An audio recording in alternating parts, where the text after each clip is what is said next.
네, 안녕하세요. 공부하는 변호사 공변TV의 공변입니다. 헌법 이야기만 하면 좀 지루할 수도 있을 것 같아서요. 세법에 대한 영상도 함께 준비했습니다. 이 헌법을 전체적으로 살펴본다면 이 세법은 제가 사안별로 여러분들께 도움될 만한 사항들을 선별해서 영상을 정리해서 올리도록 하겠습니다. 이 헌법은 여러분들께서 한 번쯤 읽어보시면 좋을 것 같아서 제가 조문을 하나씩 다 읽어드릴 건데 이 세법은 법의 성격 자체가 기술적인 부분도 있고 또 매년 바뀌기 때문에 뭐 여러분들께서 직접 읽어보실 필요는 없을 것 같고요. 그래서 세법 영상 시리즈는 이제 그 시리즈 이름을 세법 해설해주는 남자, 그래서 새해남 시리즈로 준비를 했습니다. 뭐 저 혼자 하는 뭐 유튜브니까 뭐 제 마음대로 지어봤습니다. 세법 시리즈의 첫 번째 주제는 이제 세무조사로 했고, 그 중에서도, 아마 여러분들도 뭐 받아보신 분들이 꽤 있을 텐데, 그 자금 출처 조사로 정했습니다. 이 자금 출처 조사가 무엇인지, 그리고 또 어떻게 진행이 되는지, 또 뭐 절세 팁이 있다면 뭐 어떤 게 있을지, 또 그리고 조사 대응에 관한 팁이 있다면 좀 간략하게 제가 설명을 해 드리도록 하겠습니다. 예, 그럼 자금 출처 조사가 무엇이냐? 이 말 그대로 자금의 출처를 조사하는 세무조사가 자금 출처 조사입니다. 이 국세청에는 정말 많은 그 자료들이 모이는데요.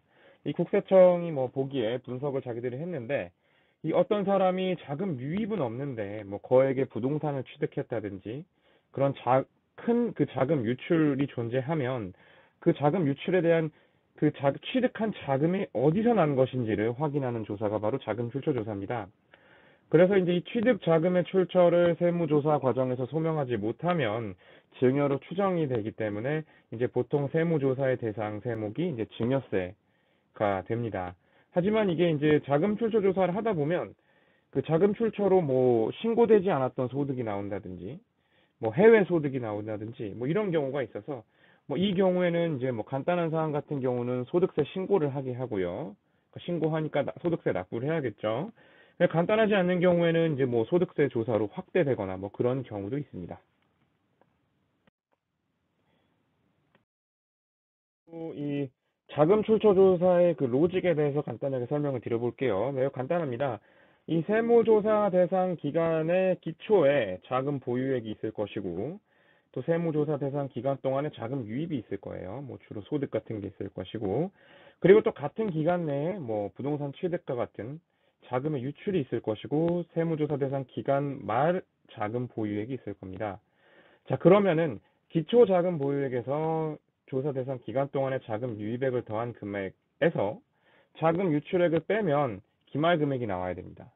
뭐 오늘 아침에 내가 100원이 있었고 오늘 500원을 벌었고 또 오늘 내가 400원을 썼다면 내가 오늘 밤에는 200원을 손에 쥐고 있는 게 정상이겠죠. 뭐 그런 로직으로 어 이제 이 기본 로직이 구성된다는 거를 이해하시면 될 것 같습니다.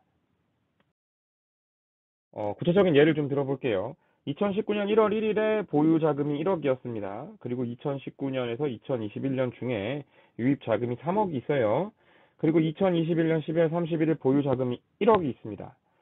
자, 그리고 이제 이 사람이 2019년부터 21년까지 중에 자금 유출액이 뭐 3억 원 이하다. 그러면 사실 이제 뭐 문제가 안 되는 거죠. 근데 이 3억 원을 초과한다. 그러면은 국세청이 알기로는 이 사람이 원래 1억 갖고 있었고 그중에 3억이 새로 들어왔고 그다음에 이제 조사 대상 말 시점에 1억 갖고 있으니까 3억 이상 돈이 나가면 뭔가 이 신고되지 않은 소득이라든지 뭐 증여라든지 이런 게 있다는 걸로 추정이 되기 때문에 이 초과가 부분이 있으면 초과 유출된 부분에 대해서 출처를 조사하게 되는 것입니다. 근데 이제 물론 뭐 초과 금액이 뭐 조금 얼마 만 원, 2만 원, 10만 원 요렇게 조금만 초과했다고 해서 뭐 바로 조사를 하는 건 아니고요. 이 국세청 내부에 선정 기준이 있어서 그 기준에 부합하거나 아니면 뭐 탈세 제보가 들어온다든지 아니면 뭐 부동산의 취득이나 이런 거 관련해서 뭐 행정기관, 뭐 국토교통부나 아니면 뭐 어디 수사기관 같은 데서 뭐 조사 의뢰나 조사 의뢰가 들어오면 그때 이제 국세청 내부적으로 검증을 해서 조사 대상이 선정이 되면 조사가 이루어지게 되는 것입니다.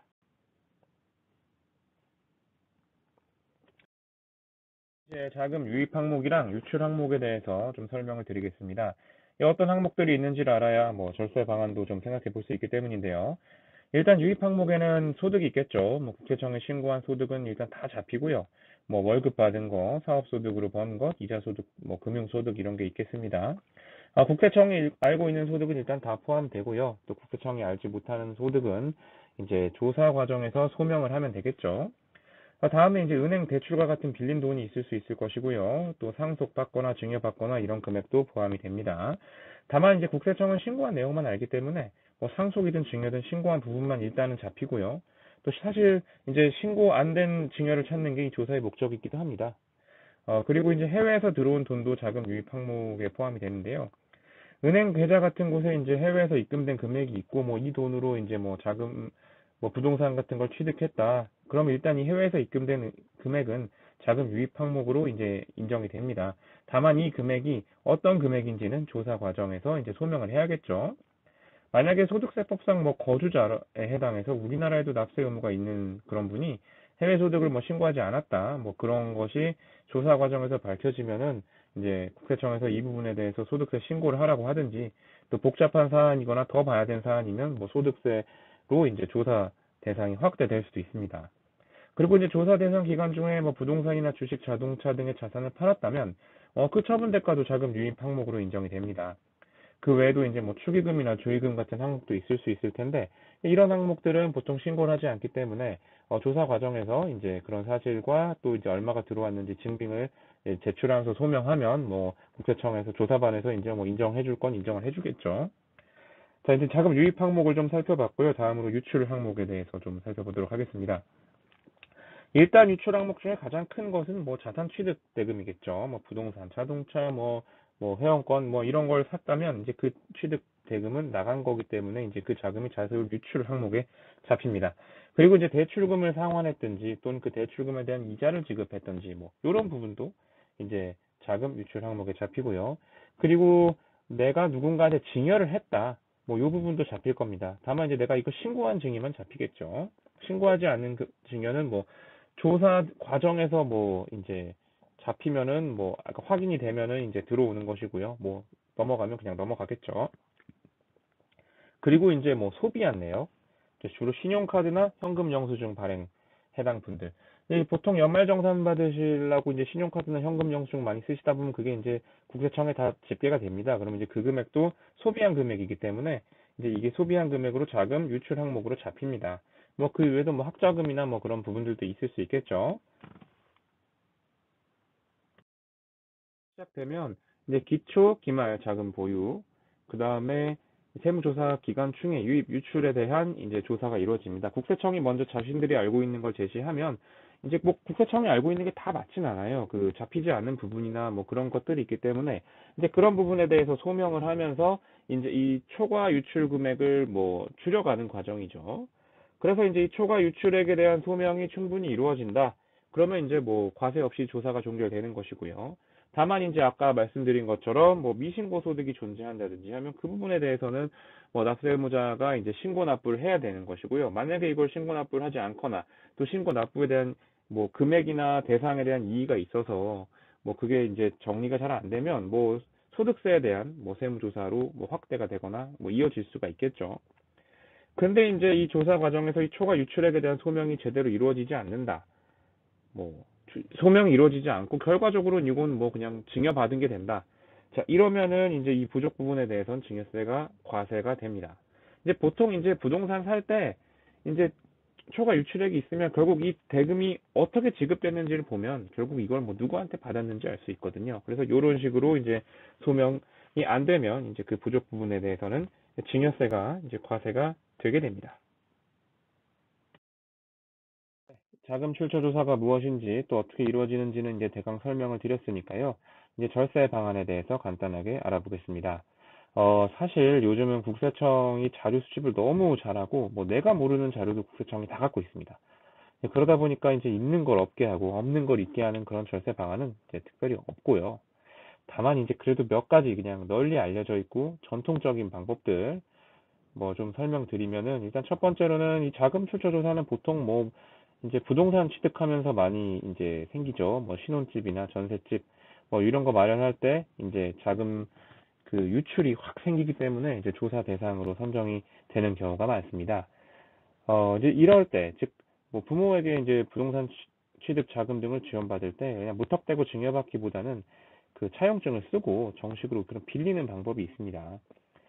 어차피 세상에 공짜는 없으니까 뭐 부모님에게 부동산 취득 자금 지원받으면 뭐 용돈을 드리든 뭐 할 거지 않습니까? 그러니까 그럴 바에야 그냥 빌리고 또 거기에 대한 이자를 적당히 지급하는 게 좋다는 뜻입니다. 앞에서 말씀드린 것처럼 이제 그 차용, 내가 돈을 빌린 거는 뭐 대출을 받든 빌린 거는 자금 이제 유입 항목, 즉 이제 자금 출처로 인정을 받을 수 있습니다. 그러니까 이제 이런 방식을 활용하는 것이고요. 물론 이제 다만 이자를 너무 많이 지급하면 이자에 대해서도 세금을 내야 되기 때문에 뭐 적당한 수준에서 이자를 정하는 게 좋겠죠. 물론 이자를 받는다고 해도 너무 적게 받아가지고 세법이 정하는 그 적정 이자율보다 이제 너무 적게 받아서 그 차액이 1년에 1,000만 원 넘게 되면은 차액에 대해서도 증여세를 내야 됩니다. 하지만 이제 취득자금 전체에 대해서는 증여세를 내는 것보단 낫겠죠. 그리고 차용증은 실제로 이제 돈을 빌릴 때 돈이 오가는 때를 전후로 해서 작성을 해야 하고요. 이제 채무자와 채권자가 모두 날인을 하고 그 차용증을 뭐 공증을 받으면 좋은데 이제 공증은 또 비용이 드니까 휴대폰 카메라로 사진을 찍어 놓는 게 좋습니다. 그리고 가급적이면 이 채권과 채무 그리고 이 조건, 이 차용 조건 같은 경우는 그냥 일반적인 거래 양식으로 하는 게 좋습니다. 예를 들어서 뭐 무이자에 뭐 60년 동안 60년 이후에 갚아라 뭐 이런 거는 이제 사실상 증여로 추정이 될 수 있으니까 그냥 일반적인 뭐 인터넷에서 보시는 그런 뭐 금전 소비대차 계약서나 그 양식을 활용하셔서 일반적인 조건으로 하시는 게 좋습니다. 어 그리고 이제 그 사진을 반드시 찍어 놓으시는 게 좋고요. 그 공증을 받으면 가장 좋은데 이제 공증은 공증 비용이 발생하니까 휴대폰 카메라로 사진을 찍어 놓는 게 좋습니다. 요새는 사진을 찍으면 이제 그 날짜 정보가 같이 나기 때문에 이 실제 대여에 작성했다는 점을 이 날짜 정보 가지고 사진의 날짜 정보 가지고 증명을 할 수가 있습니다. 그리고 이제 가끔 이제 자금 출처 조사 들어오면 뒤늦게 이제 이걸 대여로 어떻게든 해보려고 이제 그때 돼서 이제 뭐 계약서 쓰시고 뭐 그런 경우가 있는데 요즘은 국세청에서 문서 감정을 다 할 수 있습니다. 그래서 소급 작성한 경우에는 바로 적발이 될 가능성이 매우 높습니다. 그래서 이런 그건 뭐 절대로 안 하시는 거를 안 하시는 게 좋고요. 다음 방법으로는 이제 자금 유출 항목을 좀 줄이는 방법이 있을 겁니다. 혹시 주변에 이제 보면 현금만 쓰시는 분들을 좀 보신 경우가 있을 거예요. 이게 왜냐하면 이제 신용카드를 사용하거나 현금 영수증을 발급하면은 연말정산 때 소득공제를 받을 수는 있지만 그 내역이 국세청에 다 수집이 되기 때문에 나중에 자금 출처서 받게 되면 현금 유출액으로 그만큼 추가로 소명을 해야 됩니다. 그런데 현금을 쓰면, 그러니까 현금 쓰고 현금 영수증을 발행하지 않으면 국세청에서 이제 그 정보를 뭐 알 수는 없죠. 그리고 이제 이런 걸 국세청에서 사실 이게 엄청 큰 돈은 아니기 때문에 일일이 막 찾아다니면서 다 찾을 시간도 없고 찾지도 않습니다. 이제 그렇기 때문에 이제 현금을 쓰면 뭐 그럴 일이 이제 그만큼은 이제 소명을 덜 해도 되는 부담이 주는 거고요. 특히 이제 부모님들이 가장 억울한 게 이제 뭐 부모님들이 이제 자녀들 그 소득공제에서 연말에 이제 그 세금 환급 많이 받게 해주려고 그냥 자기 아들 핸드폰 번호 가지고 현금 영수증 막 끊고 그런 경우가 있어요. 근데 이렇게 해가지고 현금 영수증 발행 금액이 실제로 내가 막 쓴 돈보다 훨씬 많다. 그러면 뭐 나중에 이제 연말정산할 때 조금은 돌려받겠지만 나중에 자금 출처 조사 받을 때 이제 그거 소명하기 진짜 힘듭니다. 그리고 그런 부분 때문에 증여세 내는 부분은 정말 억울하잖아요.